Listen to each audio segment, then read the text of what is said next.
Before we get started, I just want to thank Matt Reeves and the rest of the crew for bringing us the greatest Batman movie of all time. To see all of that hard work and passion on screen after all of these years of phenomenal marketing, including the set photos, the camera tests, the trailers, the riddles, it is so encapsulating, and their poster game was on point throughout all of it. It was phenomenal to see, and I personally congratulate you on all of the success. Also, Robert Pattinson is the goddamn Batman. Let's start with the filmmaking side of things. This movie is absolutely gorgeous to look at. The cinematography is so deliberate and well planned out that every single scene feels like a painting, but in motion. Every movement and choice was made so perfectly and planned that I couldn't help but just stare in awe of what I was seeing for the 3-hour runtime. Along with that comes the color grading of the film. Holy shit, Batman, does it complement the film to such a high degree. After so many years of grayed out color grading from other superhero films, it is so refreshing to see a film look like this in 2022. I absolutely adored the score by Michael Giacchino as well. Those three elements together really heighten everything to a new level when put together. The score is so personal and perfectly encapsulating each of the characters that each track represents and what they're doing on screen. Every single note felt impactful, and if you sit in an IMAX theater or a theater with Dolby Atmos, your entire body will be rumbling during the film, and it is spectacular. The narrative we will discuss a little later throughout the chapters, but I wanted to at least take a second here and acknowledge the brilliance of the writing and screenplay of this film. Once again, I would like to reiterate the deliberate choices the film makes. Every story beat, every part of the mystery, every riddle is there on purpose to keep the audience engaged for that 3-hour runtime, and they nailed it. I have never felt so encapsulated by a story like this in a very long time. I had a stupid grin on my face almost the entire time. The story is so engaging, dark, emotional, vulnerable, gripping, and just human. It's one of the best mysteries and crime dramas I've ever seen on the big screen. Moving on to the performances in the film. They were very well done.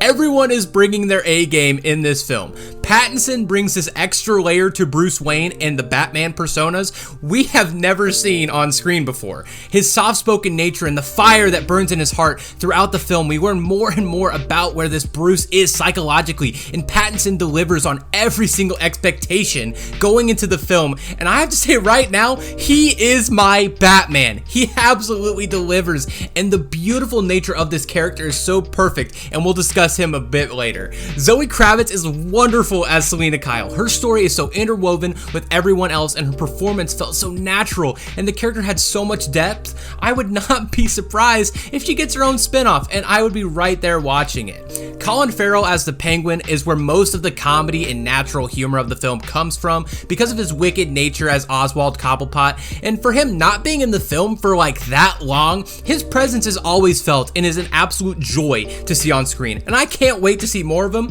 Also, when it comes time for Oscar season, I would not be surprised if they get a nomination for makeup purely because of his prosthetics. It's fucking wonderful. Let's talk about the surprise performance of the film for me. It was John Turturro as fucking Carmine Falcone. Such a big surprise because this interpretation of Carmine Falcone was so much more human and vulnerable than I expected. You can literally see the depth of the character shine through every moment on screen. Every single scene he's in, he somehow takes this character and just makes it his own. I was not expecting him to be such a highlight of the film for me, but he was. There was just so much depth to a character that they barely marketed. It was such a nice surprise. The final two people we have to discuss are Jeffrey Wright as Jim Gordon and Paul Dano as the Riddler. Jeffrey Wright portrays my favorite version of Jim Gordon I've ever seen.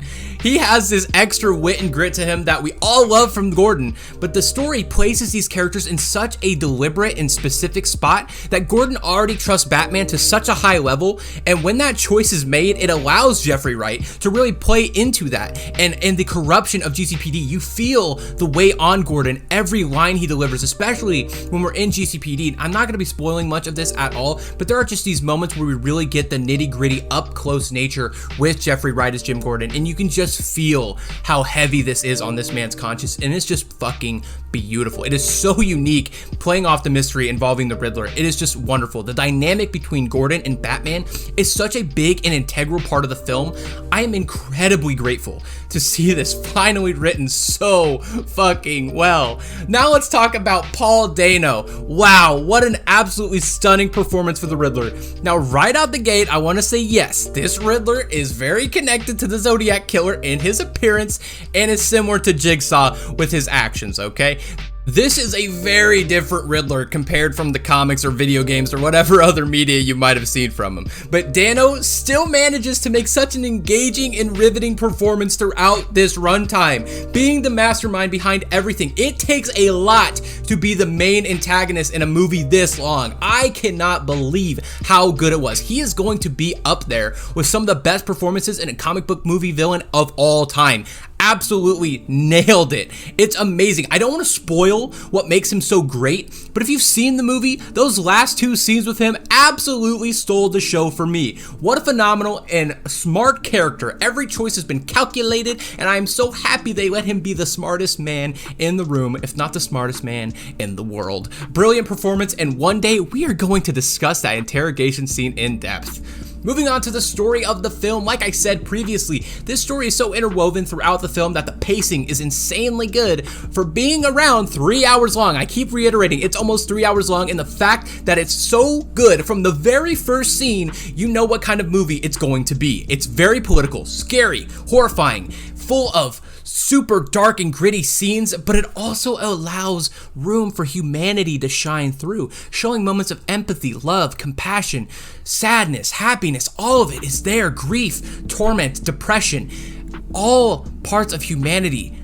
come through in a natural sense of this world. There's humor, there's vulnerable human performances, the story, everything culminates to this beautiful, articulate Gotham City, and it is the best version of Gotham I've ever seen. Gotham needs to be its own character, and it is. Gotham goes through so much during the Riddler case, and never once does it become boring or bloated. Every character, every business, every single fucking atom in the air is connected in Gotham in one way or another. And seeing this version on screen is just goddamn beautiful. The mystery of the Riddler also never lets down. Each scene deals with clues or riddles leading to further developments in the case. The pacing of each scene allows the audience to attempt to solve the mystery right before it is answered and moving on to the next step. It allows them, including myself, to feel as if they are also there with Batman and Gordon trying to solve the mystery. Never once does it fall flat. The moments of brevity or longing are there on purpose to allow what just happened to be processed. It never compromises the integrity of the film. It is damn near perfection. Side note here, the moment between Batman and Riddler that I kind of mentioned earlier, when they share screen time for the first time in the film, it rivals the great Dark Knight scene with Bale and Ledger, by the way. The dynamic of villain and hero between Pattinson and Dano is so well crafted. I am still in awe of its grandeur, man. It is fucking brilliant. Moving on to the action of the film, it is very brutal, and it connects directly to Bruce Wayne's psyche and the current state of Gotham. It's been 2 years since Bruce started his Gotham experiment, and we get to see some of that firsthand, and it is truly horrifying, and I am just in shock. My jaw went straight to the floor a couple of times just seeing his actions. They're also not just mindlessly brutal. Every punch, every strike has a purpose to it. Not a lot of superhero movies can do that. Maybe they can do it a couple times during the film, but this movie does it every chance it can get. It makes everything so deliberate. I know I've mentioned it and reiterated this many times throughout this review, but I cannot believe how beautiful and well crafted this film is. The stunts and choreography feel so unique, and the shot composition and lighting really complement it. It is just interwoven not only in its narrative, not only in its story, but in its film making as a whole. It is so beautiful. It's super entertaining. And just to mention that Batmobile scene that you see from the trailer, yeah, it's awesome in the trailer, but it's even more badass in the film. It was one of the highlights, and God, I really want that Batmobile Lego set now. Okay, let's finally talk about Batman. Batman is finding his way through the film, and the third act really solidifies his growth and lessons learned throughout the film. I feel like this is common knowledge, but I'm gonna give a mild spoiler warning here, just in case you didn't know. 5, 4, 3, 2, 1. Bruce narrates throughout the film multiple times. He's basically journaling his Gotham experiment and going through the Riddler case. And it is great because what it does is he's directly telling us what he feels, what is going on in that mind of his. It is amazing. It feels as if we're a part of that journey with him, seeing this brutal, angry, and motivated man become the shadows, become the night, becoming vengeance. Is so well crafted throughout the film, and his growth and journey to become the Batman sets up a wonderful journey. Hopefully we'll see years to come. And come on, man, that Batsuit is just so fucking cool. It's so elegantly designed for where Bruce is at this point. It is just somehow so well connected to every other part and aspect of the film. I cannot believe that the fucking design of the Batsuit is just in itself so complex. I just can't believe it. And also, he's basically in that Batsuit for 90% of the runtime, so you're gonna get plenty of fucking cool shots to look at it, and a couple of our theories about the Batsuit come true, and it's awesome. Okay, that's basically all of my script, these first 11 or 12 minutes here. So that's basically all I have. So if that's all you wanted to hear, thank you so much for coming out here. I appreciate you. This is my basically spoiler-free section, but now I've written in here, thank you for all for watching. I'll see you next time, but now future me gets to spoil the rest of the movie for the remainder of the video. Okay, so why don't we go ahead and give you a little spoiler warning here. Here we go. 5, 4, 3, 2, 1. Holy fucking shit, this movie is so cool. From the moment we see that opening shot with Riddler coming out of the shadows and killing one of the, like, the mayor electorals, is so fucking cool. I absolutely loved it. And all of the scenes calling back to the Iceberg Lounge from the first time was so fucking awesome. It just kept coming back and was so satisfying to see all of that brutality and wonderful nature. Every single time Batman was just on screen, it was so fucking cool, man. Like, he just has this wonderful presence to him. I can't even fucking believe it happened, man. Oh my god, when Bruce fucking punched Gordon in the GCPD and flew off with his grapple hook, and then he got on the fucking building, and then he had the fucking wingsuit. Oh my god, that was so cool, man. Oh my god, every single moment was so cool. His fucking gadgets were awesome. His contact lenses that connect to the Bat computer. The Bat computer was so cool. Oh, all the interrogation scenes with Penguin and Gordon, and then when they went to the house and the sins of the father, and then the projector. Like, guys, this movie is so good. I just can't.